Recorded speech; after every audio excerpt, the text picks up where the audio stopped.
Hey, Dr. Mike here. Is your fast over and now you're wondering what to eat? Stay tuned to find out the best and worst foods to eat after a fast. You're listening to Live Foreverish, a show dedicated to helping you live just a little longer. Here's your hosts, Dr. Mike and Dr. Crystal Gossard. So everybody knows it's such a trendy thing now to fast, right? And there's a variety of ways to do that. Dr. Crystal, do you follow a fasting schedule? I know you've done intermittent stuff before, right? Yes, maybe a couple days a week. I will. Oh, you really would? Not full days, half days? No. Oh, I'm sorry. Yes, I should clarify that. No, it's the intermittent fasting. It's the 16 hours fasting. 16 hours no food, and then you can eat. Right, and then I eat the remaining 8 hours. So what that equates to for me is I skip breakfast.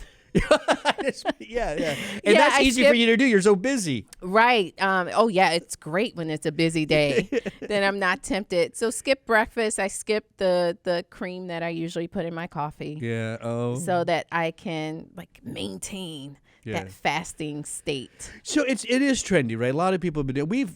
We had Life Extension had a program, based on intermittent fasting a couple years ago. Yes. Definitely very trendy. We're going to review some of the benefits, right? Right. Of that. But how do you so you do it a couple times a week. You've been doing that, I guess, for a while. Yes. It must be doing something for you. I feel like my brain is less foggy.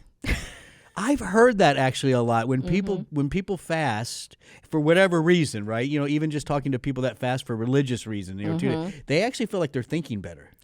For sure. And it makes sense, right? Because you don't have the sugar, the glucose going in, the spikes, the crashes. You don't really have those ups and downs. So for me, that's the biggest thing. I haven't noticed any changes in my weight.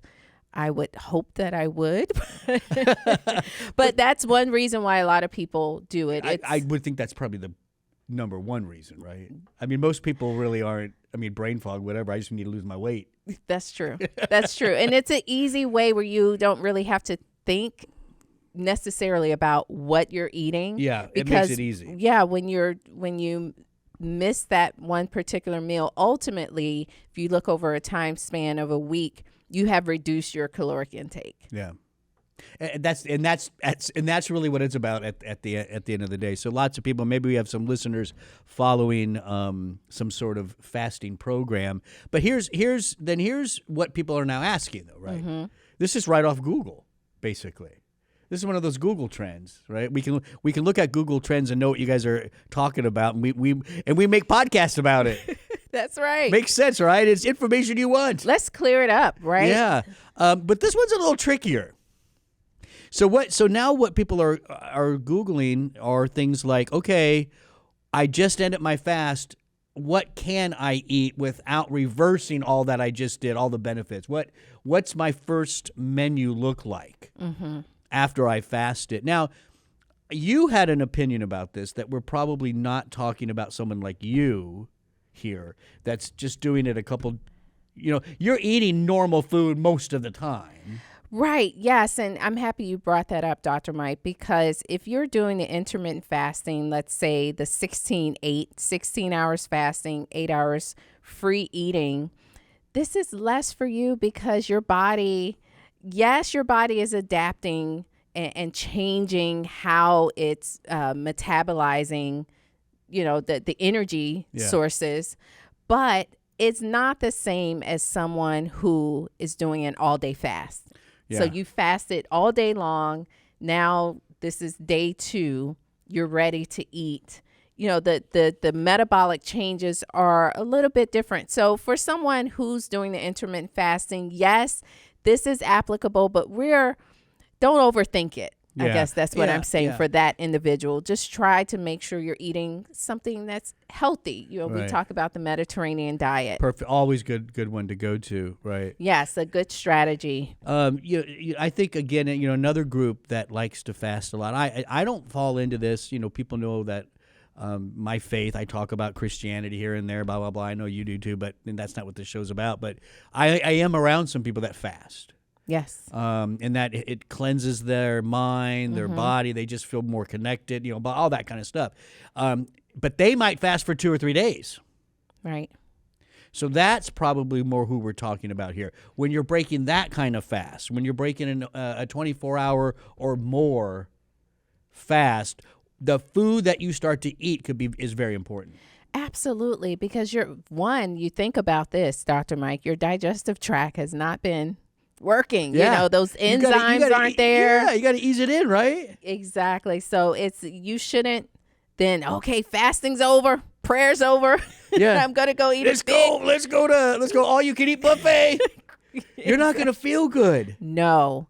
And the other thing that happens, Dr. Mike, and this is more of your area of specialty as a medical doctor, is what's happening with the stomach. The stomach Yes. is smaller now.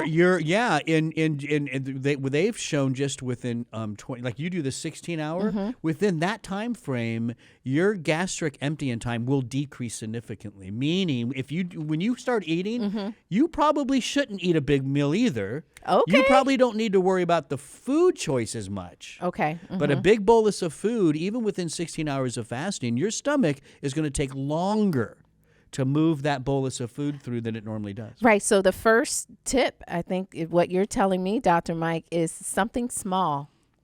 Yeah, I think that is my first tip. I don't have it here in my notes. It's tip number 1. Eat small. But wait, before we get into that, we're jumping ahead a little bit.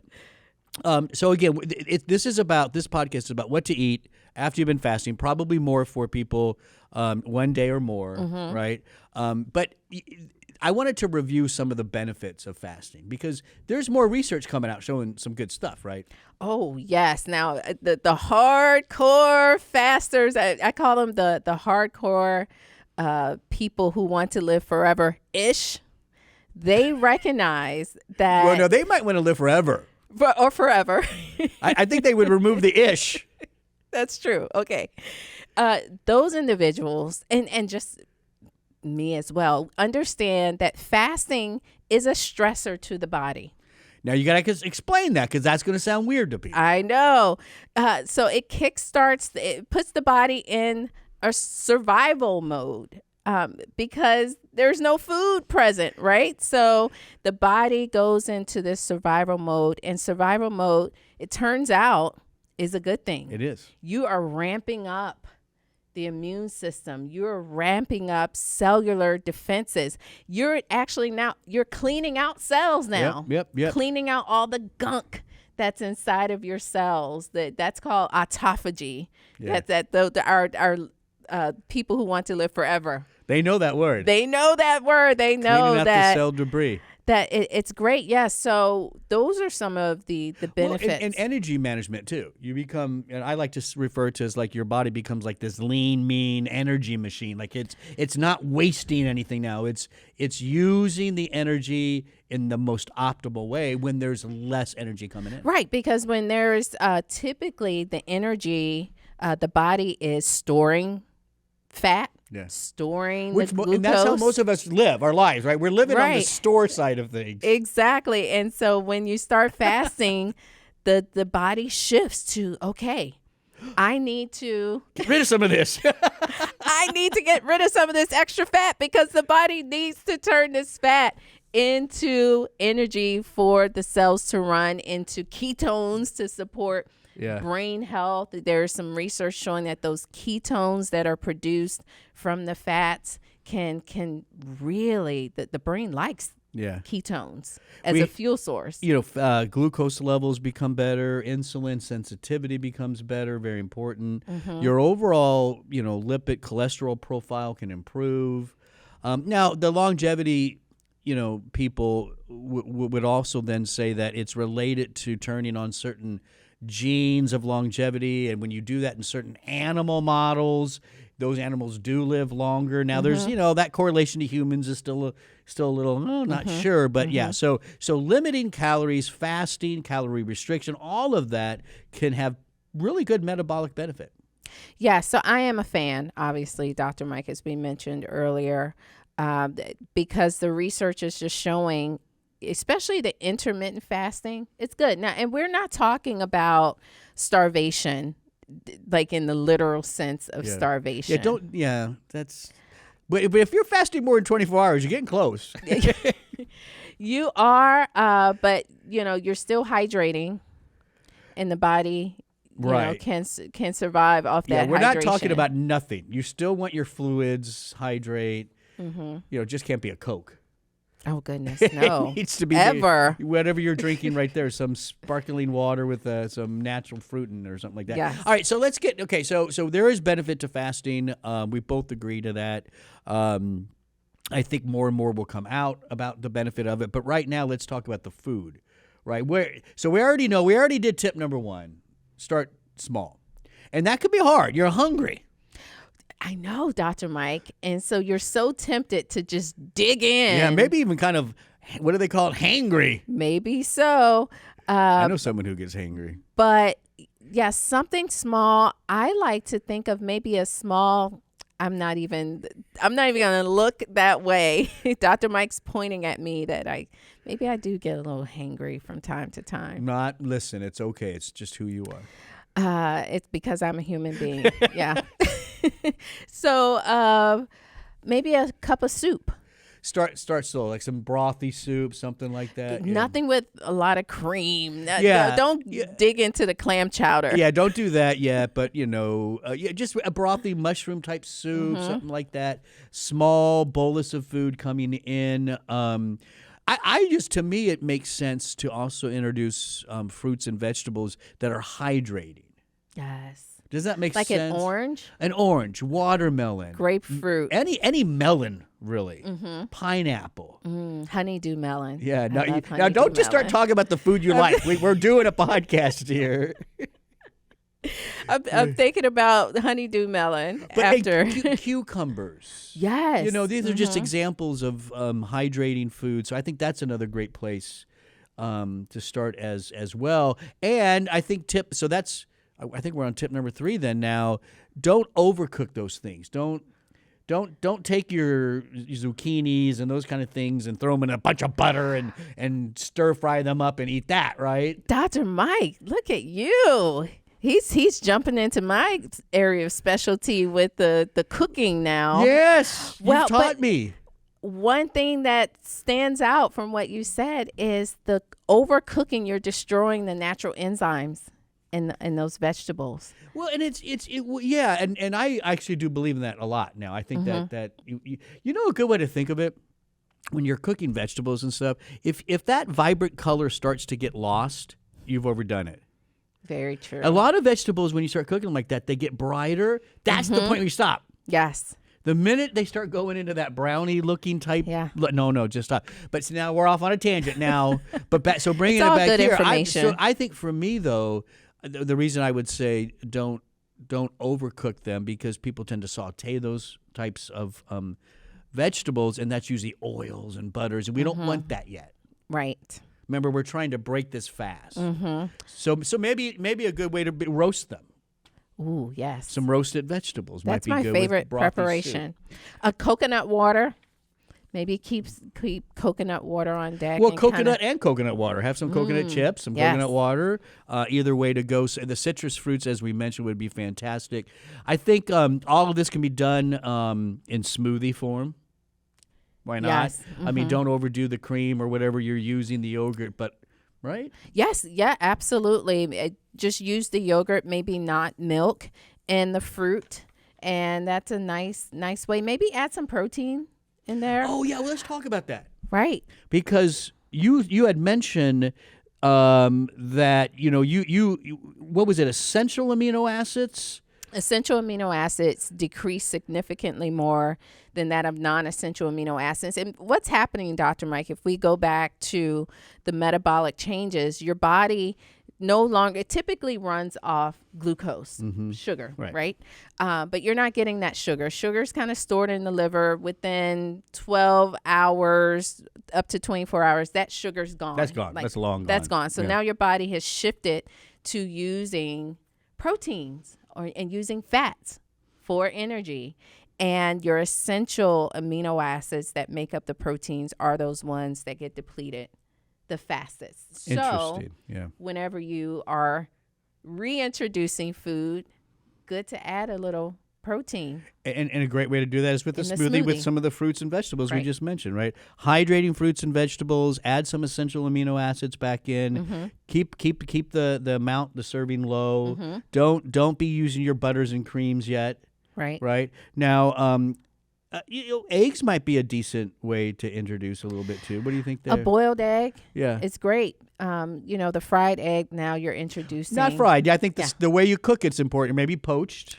Boiled egg is Poached, nice. It's boiled. filling. I'm not into poached, but I guess Just because it's you're not healthy. into it, that's not what this is. This is not Dr. Crystal's food. I know. Poaching an egg is not really the easiest thing to do. Oh, I can do it. Oh, okay. Yeah, that's not that hard, really. I'll show you someday. Chef Dr. Mike. So eggs might be a decent way to go. If you wanted a breakfast, maybe some light toast. Mm-hmm. A little bit of butter's not going to hurt, but just don't overdo that kind of stuff. But so when, so I'm sure there's people out there going, okay, this all sounds great. I can do that. When can I eat my hamburger? when can I have my solid food and eat like an adult? After this first meal. Okay, This there is you go. just to kind of break your body in, get those enzymes back revved up and being produced. Jumpstart. You're think about it. You're just trying to jumpstart the motility of that food through the digestive tract. Once you Once warm you've up done the that, engine, yeah, you're okay to kind of get back into your normal group. right? I've been told by people who do intermittent fasting, but more people who are into the day or more, that they don't crave some of that heavier stuff as much in general anyways. Do you fall into that a little bit when you're fasting? I wouldn't say that I do, Dr. Mike.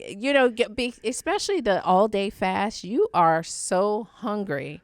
What you typically do and what people will do is they will plan out this huge meal. They'll start eating it, and then they realize it's too much, right? this is my body does not want this.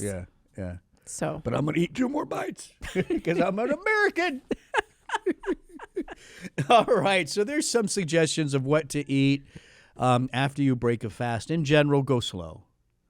Lower amounts, less servings. Stay away from the heavy stuff. And you know what that means.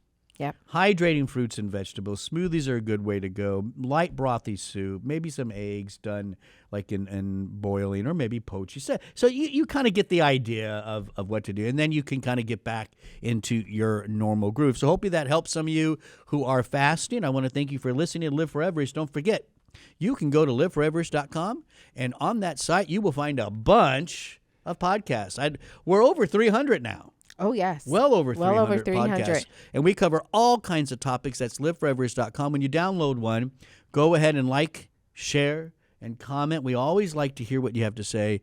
And while you're there, there's 2 things you should do. It's a 1-2 punch. Liveforeverest.com. Give us your email so you join the family of the Live Forever audience, right? We have a family Yes. of listeners. And then you can also select your favorite aggregate. So you subscribe kind of like right there.